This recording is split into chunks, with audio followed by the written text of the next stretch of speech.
In this video, we're going to teach you about selling, trading, or consigning your firearms. All right, Joe here. Brian here with the Gun Shop. All right, in this video, we're going to teach you about selling your gun, trading your gun in, consigning your gun, basically getting rid of your gun. Let's say you just don't like it for some reason. You got too many, whatever it is. No such thing. No such thing. You can never have too many guns. But there's a couple things you want to think about before you do this, and there's different ways of doing it. So let's start going over those ways. So listen, how do you go about selling your gun? There's different ways to do it. You can do it private party sales in the state of Florida. You can go online and do it, or you can come to a dealer like ours and sell it, trade it in, or you can even consign them. Mm-hmm. So let's just go over those ways real quick. First off, legally, do you need any paperwork to do this? No. Nope. But we highly suggest you get paperwork. CYOA, cover your own rear end on this. Listen, private party sales.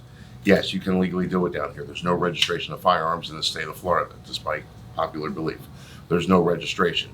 However, folks, I urge you, if you're going to do a private party sale, make sure you know the party really well. Yeah. And if you're buying one from a private party, you're buying the history of that firearm. Right. We're going to go over that in another video. But if you're going to sell to somebody, I do a private party sale, or not now, but if it was to like a brother or sister, close family member, somebody I knew, best friend I knew really well their whole life. Right. If it was somebody I worked with or somebody I just met, no. At that point in time, I would actually take it to a local gun shop, and they can do a private sale transfer for you. Yes. Yeah. The ATF allows that, so you can actually, you're going to give that gun to the gun shop. They put it in their system. They run the background check on the person that you're selling it to, and then they give it right to that person if they pass the background check. It's peace of mind for you. Cover your butt. Yep, cover your butt. And it gives you legal documentation that, hey, I did sell this gun to this person, and they're legally able to have it. Because doing a private party transfer, or private party sale, whatever you want to call it, you are legally responsible to make sure that that person can have the gun. They can legally own it. Yes, and just because a person has a Florida concealed weapons license does not mean that they can possess a firearm. Yes, fact. It's a concealed weapons license. Does not mean that they can possess a firearm. Right. How many times a week do we see that? Too many. Shocked at how many times people with concealed weapons get denied for background. Yes. Kind of happens more than you think. Yes, it's kind of scary on that. So now online sales. Everybody sells online. The only place you can really sell a gun online, it's like two sites. Legit, is really Gunbroker is the main one. Yeah. That's the main place. Gunbroker.com, great place. Great place to find the value of your gun too. We'll go over that in a few minutes. But you can go on Gunbroker. Key what Gunbroker is, be honest in your description with the gun. Make sure you put it in the right category. It's got a mark on it. Yeah. Make sure you show it. Yeah, if there's like a scratch or something in the gun, take good pictures of it. Because then people will go nuts. And take great pictures. Yes. It takes time. Take great pictures of your gun. Photo booth, good cameras. Yeah. You can sell the gun. You can make a couple extra bucks doing it online. And when you do it that way, you're, instead of just reaching a couple of people, you're reaching millions and millions and millions of people. Right. It's like the eBay for guns. Yeah. If you want to perfect place to do that. Now let's say you want to go to a gun shop, like the gun shop. You want to trade in your gun, sell your gun, whatever you're going to do. Just come on in. Bring the gun in. Listen, folks, when you bring the gun in, make sure it's unloaded.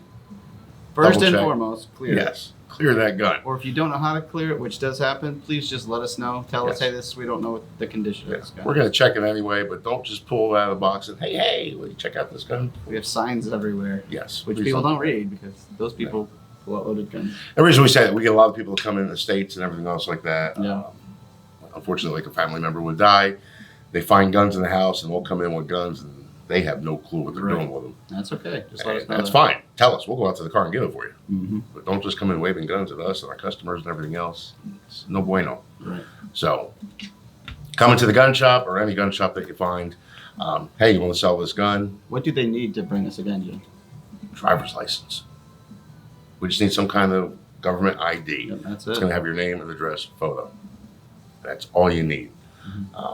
Proper shops can give you like a acquisition paper, or anyone that does their books the right way, they'll be able to give you a paper that says your name, the shop that took it, the serial number, all that stuff. So if you, for your records, want it, you should be able to get all that from the shop too. Yeah, time of day, we give you a whole printout sheet of everything we got from you. Yep. Now, there's different ways you could sell the gun outright to the shops. This is most shops. And us in general, this is what we would do. Most shops. We could buy it outright. You can trade it in for something else. And it can be anything that's in the store. Or you can consign them. We'll go over consignments at the end. Folks, the value of your gun. We're going to jump ahead a little bit here. That's right. Be realistic. Yeah. Values. I'm just going to use a Glock 19. Right. They sell for Gen 5, what, $539? Yeah. Don't think you're going to get $500 for your gun. Right. It's. I usually tell people if it's like a new gun that's like not fired and you're trading it in kind of thing, you're losing the margins twice is the easiest way to think of it. So if it's a $500 gun that they bought new for $400, you're probably going to get $300 for it, or in that range. You know, it's a good kind of way to think of it. Yeah, you're not going to get over expecting yourself to. You know, you're not getting. A lot of times there's. Sometimes even less than that, depending on the market. In your head, what you bought it for, cut it in half. Hopefully you get more. Right. And that's not easiest way to go. It's not in stone that way. No, not at all. Be realistic when you come in with that. If you go to a shop, make sure they should be checking it and looking it up. Yeah. You know, if they're just giving you a number off the top of their head, they're probably ripping you off. But well, certain guns, Glocks, some something like stuff, that. right. SIGs, you know, off the top of your head. Right. But it's something weird. Yeah, something weird. They better be looking it up. Yeah, look it up. Now, just be realistic with it. Now, we talked Gunbroker a minute ago. Gunbroker's a great place to look up values of your gun. But folks, you need to see what they're selling for, not what the people are asking for. Right. You can only see that if you have a Gunbroker account, by the way. Yes, you have to set up an account. Only takes a few minutes, I think. Yeah. Okay. Set up the Gunbroker account. That's quick. Yeah. Go on there. What you do is go up to the top, advanced search, go to used guns, put your gun in there. So it'll be a Glock 19 Gen 5, put that in there. Advanced completed. Yep. Click that, then go on there, highest bid. There's a little older section over here. Most bids. Drop down, highest bid to lowest. And click on that and see what they're actually selling for. That'll give you a good idea of what they're truly going for. Now, another thing you got to think about when selling your gun is if you did any modifications to it. A lot of people don't like modifications. Right. And it actually depreciates or lessens the value of your gun. The best analogy I give with that is people with cars. Like if you go change everything on your car, you probably hurt the value of your car if you were to go trade it into a dealership, or at least didn't help it. Especially you threw away that money, kind of. Cerakote, stippling, hand stippling destroyed it. Yeah. Doesn't mean you shouldn't do it because it is fun stuff to do, but yeah, you just don't get your money back out. You're not. Hand stippling, I don't even want them. Right. But you stipple it, you Cerakote it. You got to find somebody that wants that design in that gun in that color. If not, if you come into us with a gun, trying to think about a puke green Glock 19, bring it to us. Your value just got dropped a lot less. So a gun that may have been worth $300 is now worth $100. Exactly. Because now we got to refinish the gun, and we're never going to get anything for it because it's not a factory finish. Right. So think about that. Be realistic with your what you want for the It's one gun. of those things. Guns do hold value more than most stuff we buy, more than electronics and whatever. But it's not so much that it's like you're getting pretty much what you paid for it back. It's never that way. And a lot of people got ripped off. Unless it becomes collectible. I don't want to say ripped off. I shouldn't say that word. Yeah, when you Some places they took advantage of people. During COVID, yeah, and the height of certain things, political climates, people buy guns at really high rates. When guns become really hard to find, of course the price goes up. But prices are somewhat like stock markets. They do jump up and down quite a bit these days. We knew people that were buying Glock $900 for $900,000. Yeah, literally. That's ridiculous. Basic guns. That's flat out ridiculous. A couple of them came in here over $1,000. Yeah, over $1,000. Now they're trying to sell it and they want $800 for it. No, they sell brand new for $539. So I'm gonna give them 3 or 2. Yeah, you're not getting much for it. So just be realistic when you do all that stuff. Now, older guns, different story. Like Brian said, they better be looking that up. Right. Some older guns take a lot of research. Right. There's little tiny markings. The gun might have the marking, it's worth a fortune. Or it might have that marking, it's worth nothing. You got 50 guns in a row, one's worth $500, the other's worth $5,000. And I'm not exaggerating that statement. It happens a lot. Oh yeah. And they're identical. And that one had that little marker. The serration was angled slightly, and then the cost is completely different. That's why you want to find an honest gun shop. And I'll tell you now, Brian does 99.9% of all the. I do look up a lot of guns. Yeah, and you're the most honest person I know out there doing that. Well, I'd rather show them and show it being right than screw them or screw ourselves, honestly. Yeah. And we've also made mistakes in the past, and we've called the person up. We owe you more money. Yeah, we wrote a couple checks. We were wrong with your gun. It was worth a lot more than we thought it was. A Here few you go. $100 for you. That makes people happy. It's Yeah. customer service. So make sure they're checking that stuff out. Make sure you find yourself a honest, reputable gun shop that really specializes in that stuff. Yeah. Consigning your gun. Now, let's say you can't come up on the price to sell it. Mm-hmm. You know, the gun shop's offering you $300, but you really want $400. Mm-hmm. Oh, that brings me into another part too with trade-in and consigning. So sometimes it is better to consign if you're not getting a lot of money offered to you for your gun on trade-in. It could be because there's very few selling ever, and so it's a really rare, hard to sell thing. Not because it's not worth it. It's just there's 10 people in the world that want it. You know, so sometimes it is better to then transition to a consignment if you're going to get $500 for a gun that's worth maybe $2,000 because nobody's buying them. You know, so that does happen too. We got a gun on the wall now. It's about $6,000. Mm-hmm. We got to find that right person to buy it. Right, it's worth And they're hard maybe to find. even more, but it's just a rare gun. Yeah. That one person that wants it, they're going to pay that much for it, if Mhm. not more. Right. So just got to find that person. Yeah. I'll give you a quick story real quick about consignments Sure. to jump in there. Hit me.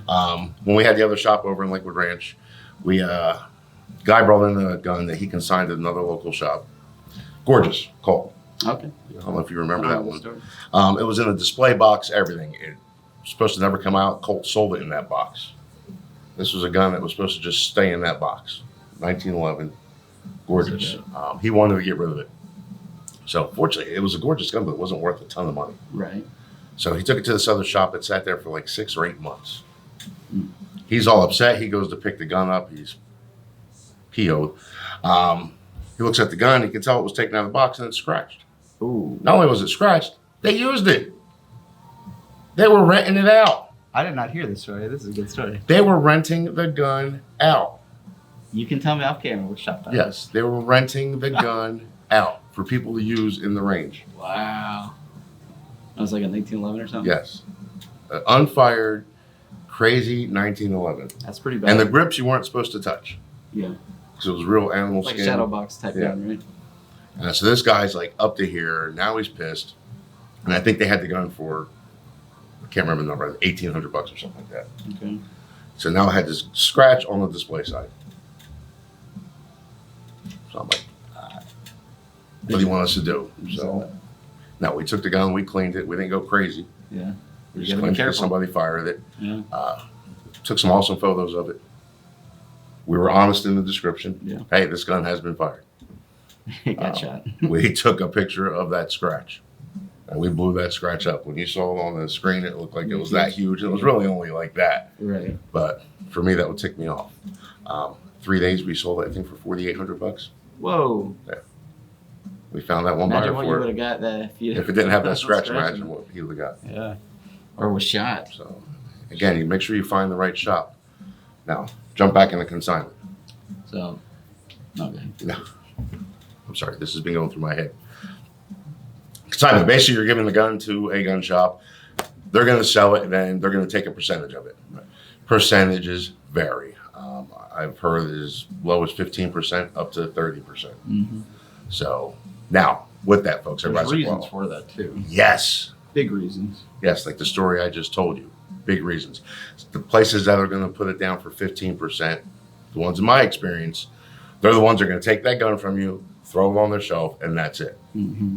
Goes in the case or on the wall. Yeah. Hopefully somebody comes in, oh, look at that gun, I'm going to buy it. Mm-hmm. Now, that other shop put it there for $1,800, whatever it was. Right. So they'll have taken their 15% out of that, and you would have got your money. So we took a higher percentage. You got him a lot more money. But with the higher percentage, what you have to look at, what the gun shops are going through, the higher Right. percentage. Most of them, I can't speak for all of them. I'll speak for us in general. The photographs, take forever.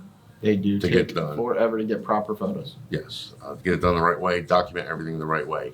Then you're posting it on websites all over the place to get the attention for it. They charge us for that. A lot. It's not free. Then if you sell it on places like Gunbroker, they take a percentage. Mm-hmm. They could take up to what, 9%? Mm-hmm. Something like that? Starts at 8 to 9. Well, and you have the listing fee, which is like $20. Yeah, you have listing fees, they take a percentage of it. Then you got the credit card fees on top of that. So if a gun shop is charging you, let's say 30%, that's not what we charge, but if a gun shop is charging you 30%, think about that. There's a reason. 10 to 15% of that's coming off the top. Sometimes If they're more. doing their job right, sometimes more. Yeah. So that shop's really only making 15%. So think about that when you're doing that. They're in business to put food on their tables. We like food. It's a small business. You can't tell. So, yeah. So think about that when you go to consign a gun. Think about that when you go to trade in a gun, sell That a being gun. said, when you do usually go to those shops that have the higher consignment percentage and they're listing it online at all the different sites and on their websites and things like that, you're going to usually get a lot more for your gun. It's also going to sell a lot quicker. Yes. That's like said weird, unique gun, or even if it's something more basic, it's going to pull a lot more money going online where you're seeing, 100,000 people are going to see that listing versus the 50 people a day that come through somebody's shop or 100 people a day that come through somebody's shop Yes. that aren't even looking for that, exact item. Yeah. So you're gonna Especially when you have reach- a rare gun. right, you're going to reach a much, much larger audience. Yeah. Like if I would have saw that Colt in that display case, Really cool. I would have bought it. So okay, I can sell that and flip it for a lot more money. Right. Oh yeah, you would. So, Yes. yeah. So A lot of people do that too. Like you'll see people, and we get them here, and I'm sure a lot of shops do. Where you get the guys that come from down or up north, and they come around to each shop trying to find the good deals that they know what they're looking for. they can flip. They can flip it online and make triple their money. That does happen a lot. So just watch yourself out there when you do it. Again, you can do a private party sale, CYOA, and what we forgot to tell you too, do a bill of sale Ah, yes. with a private party sale, even if you're giving it to your brother. Bill of sale. Hey, on this date, I sold this gun to so-and-so. Driver's license numbers, all that. You both sign it, both get a copy, save it. Reason why we say that is stuff happens. Trying to keep this PG. Stuff happens. We've had horror stories where people have sold guns privately to somebody, and 2-3 years later, the cops are knocking on their doors, putting cuffs on them Yeah. because that gun was used in a crime. Or bring it to a shop. Yeah, And do I it- suggest bringing it to a shop. Bring it to a shop, do a transfer. Yeah. I even know a law enforcement officer that got locked up Really? because his gun was used in the murder, Ah. and he couldn't remember who he sold the gun to. Right. And that really, the lack of attention to detail on his part cracked me up. But I was just like, really? Bill of sale, Save write it that. down, save it. Keep a copy on your computer, keep a copy on your phone, whatever. And if you don't like doing all that, there's a lot of people out there that don't. Bring it to a shop. And I'm not saying just us, but any shop that does buy-sell trading, pick a good shop and go there and do it there. We've had people do it here, and we've had law enforcement show up. Hey, we're looking for that gun. Well, so and so did bring it here on that day and trade it in. They sold it to this guy. Here's all the information. There you Go go. get them. Go get the back Yeah. game. Hopefully that answered some of your questions. Answer my We're- questions. We're going to go over how to buy a gun, used gun next. So, folks, have a good day. We'll Peace see out. you soon. You guys. I need coffee. You got to teach me how to dance like that one day. You should.